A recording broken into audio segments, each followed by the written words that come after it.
روزوں کا مہینہ رمضان کا مہینہ ہے، جس میں قرآن اول اول نازل ہوا، جو لوگوں کا رہنما ہے اور جس میں ہدایت کی کھلی نشانیاں ہیں اور جو حق و باطل کو الگ الگ کرنے والا ہے۔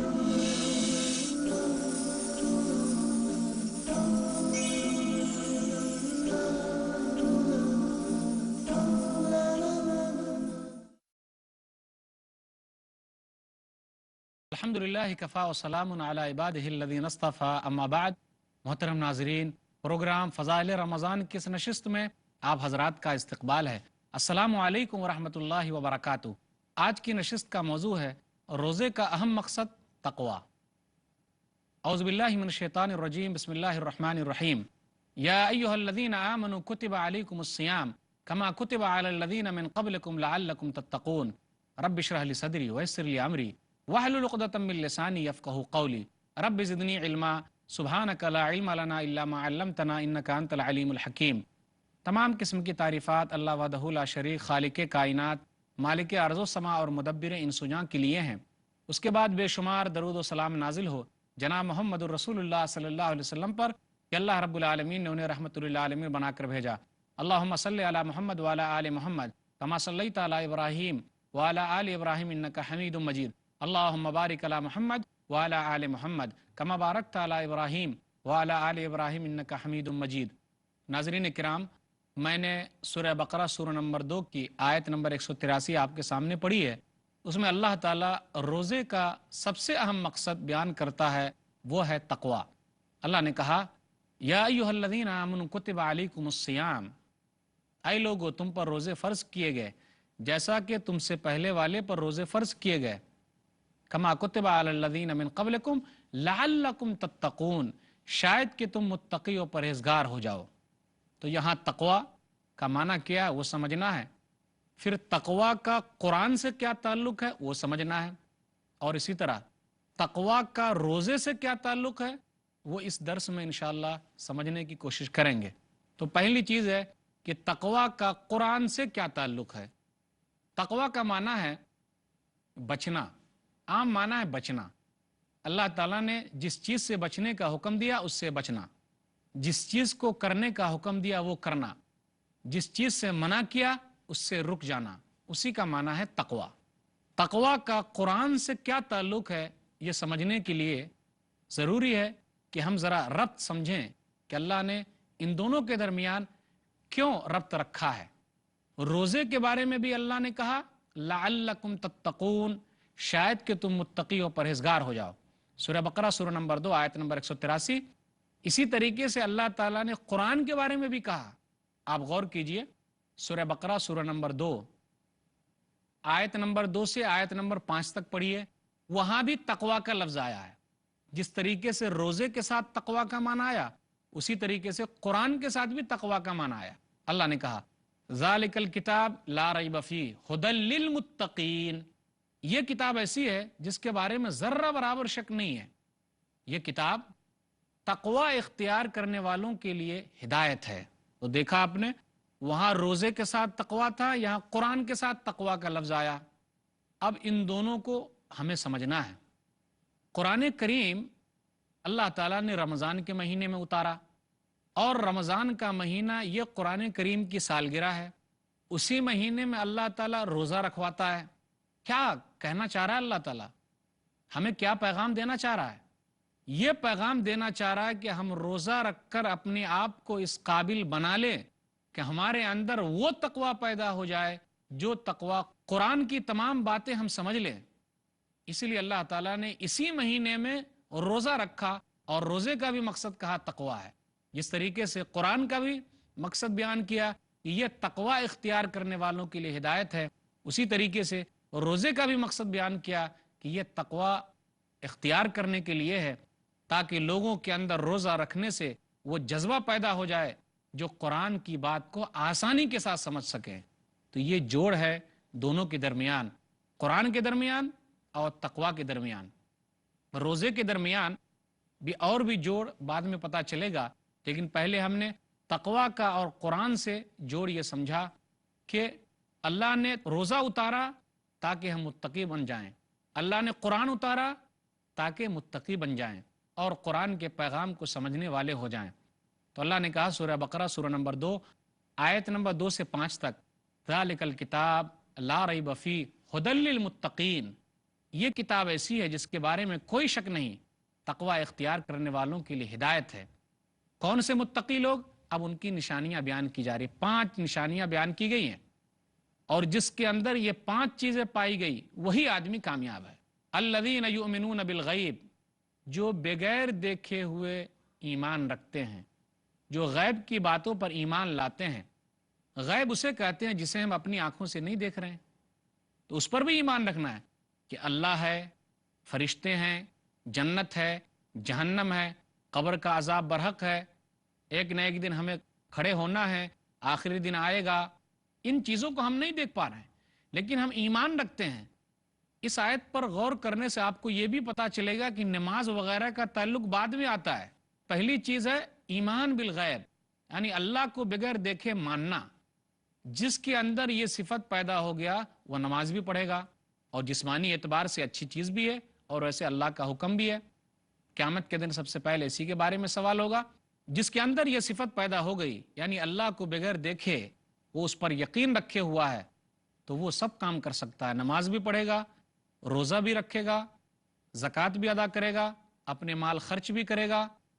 تو اللہ نے کہا الذین یؤمنون بالغیب، وہ لوگ جو غیب کی باتوں پر یقین رکھتے ہیں، ویقیمون الصلاۃ، اور نماز قائم کرتے ہیں، ومما رزقناہم ینفقون، اور وہ لوگ جو ہم اس کو روزی دیے ہوئے خرچ کرتے ہیں، یعنی صدقہ و خیرات کا اہتمام کرتے ہیں۔ والذین یؤمنون بما انزل الیک وما انزل من قبلک وبالآخرۃ ھم یوقنون، اور وہ لوگ ایمان لاتے ہیں جو چیز آپ کے اوپر اتاری گئی ہے، یعنی قرآن کریم، اور اس سے پہلے جتنے بھی نبیوں پر کتابیں اتاری گئی ہے تمام پر وہ لوگ ایمان رکھتے ہیں۔ وبالآخرۃ ھم یوقنون، اور وہ لوگ آخری دن پر یقین رکھتے ہیں، یعنی دنیا ختم ہو جائے گی، آخری دن سب کو جمع ہونا ہے، اللہ کے دربار میں جانا ہے۔ جس کے اندر یہ صفت پیدا ہو گئی وہ متقی ہو گیا، وہی پرہیزگار ہے۔ اولئک علی ھدی من ربہم واولئک ھم المفلحون، یہ لوگ اپنے رب کی طرف سے ہدایت پر ہیں اور یہی لوگ کامیاب ہیں۔ تو قرآن کا بھی مقصد ہے تقوی، اور روزے کا بھی مقصد ہے تقوی۔ روزے نے ہم کو اتنا متقی بنایا کہ ہم قرآن کے پیغام کو سمجھنے کے لیے تیار ہو گئے۔ تقوی کیا ہے؟ جو لوگ متقی و پرہیزگار ہیں، نیک لوگ ہیں، اس کے لیے بڑا فائدہ ہے۔ تقوی کی زندگی جو گزارتے ہیں، اللہ کے بتائے ہوئے طریقے پر چلتے ہیں، تو دنیا اور آخرت میں اس کے لیے کامیابی ہے۔ دنیا کا کیا کہنا، اگر وہ پریشان حال ہیں تو اللہ تعالیٰ اس کی پریشانی کو دور کرے گا، اس کے لیے روزی روٹی کا انتظام کرے گا۔ اللہ وہاں سے انتظام کرے گا جہاں اسے پتہ بھی نہیں ہے، اسے خبر بھی نہیں ہے۔ اللہ نے کہا سورہ طلاق سورہ نمبر 65 آیت نمبر 2 آیت نمبر 3، اللہ نے کہا وَمَن يَتَّقِ اللَّهَ يَجْعَل لَّهُ مَخْرَجًا وَيَرْزُقْهُ مِنْ حَيْثُ لَا يَحْتَسِبُ، جو اللہ سے ڈرتا ہے اللہ تعالیٰ اس کے لیے نکلنے کا راستہ آسان کر دیتا ہے، اور اس کو وہاں سے روزی روٹی دیتا ہے جہاں سے اسے گمان بھی نہیں ہے۔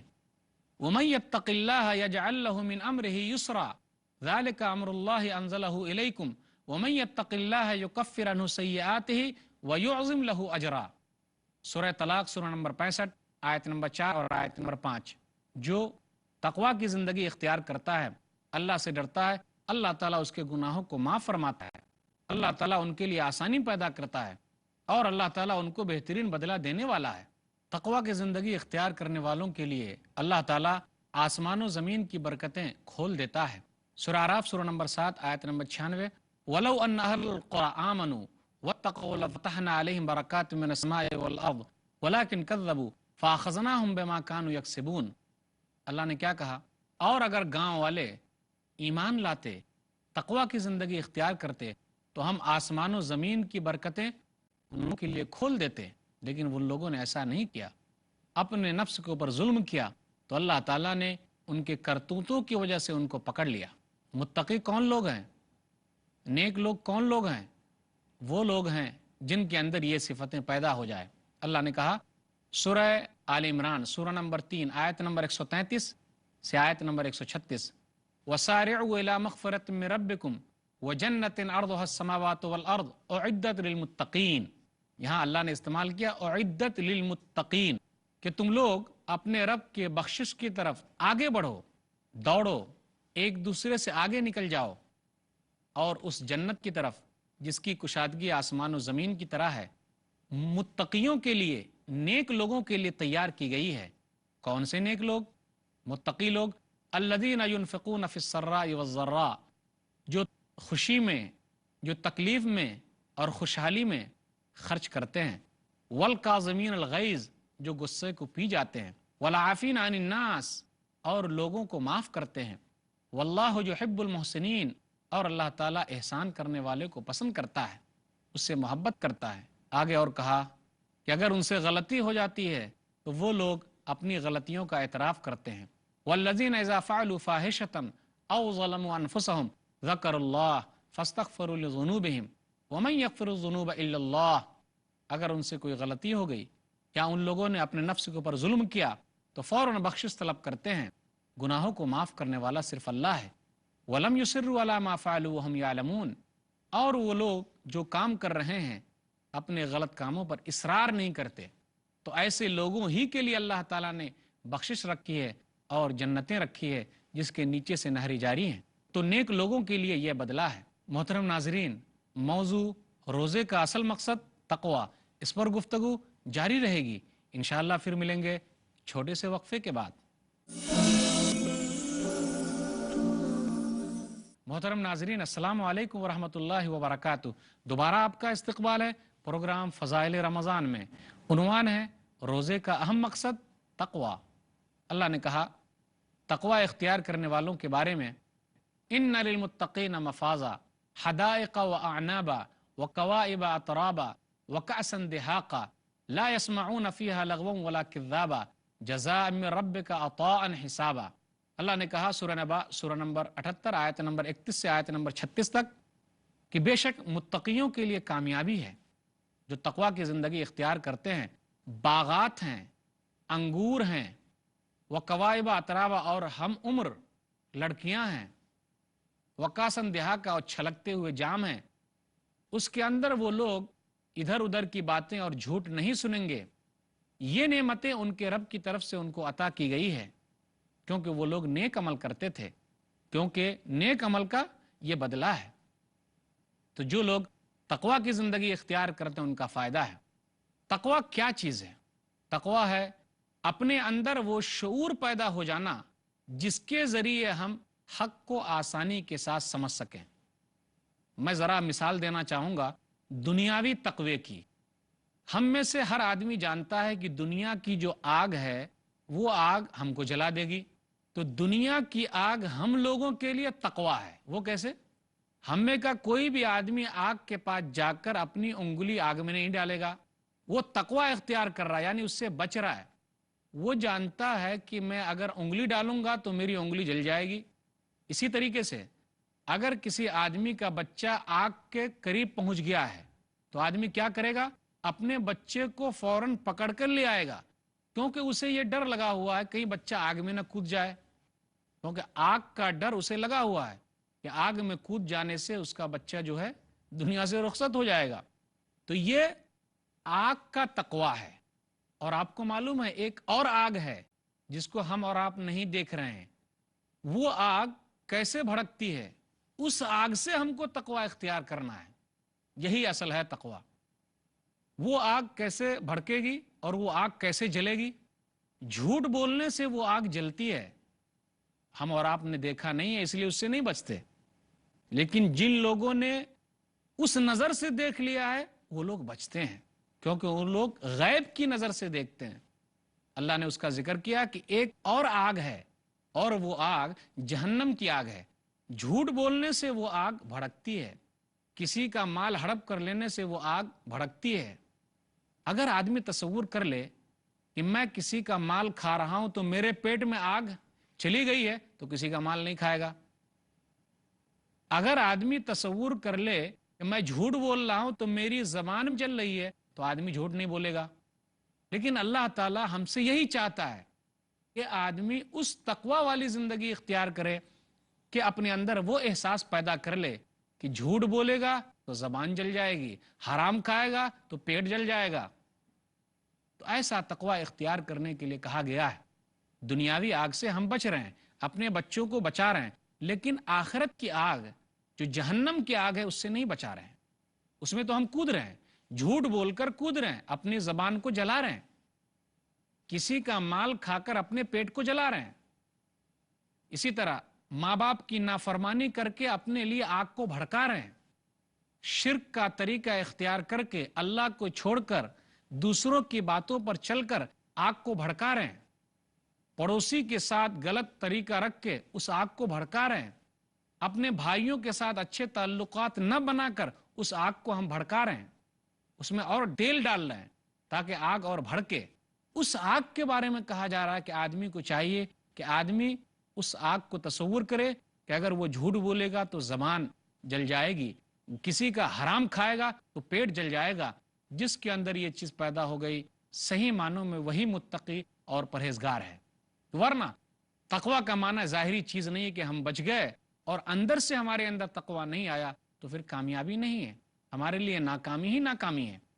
آپ یاد رکھیے تقوی صرف جسم کے لیے نہیں ہے، بلکہ تقوی جو ہے وہ دل کے ارادے کا بھی نام ہے، اور تقوی کی زندگی دل کے اندر بھی ہونی چاہیے۔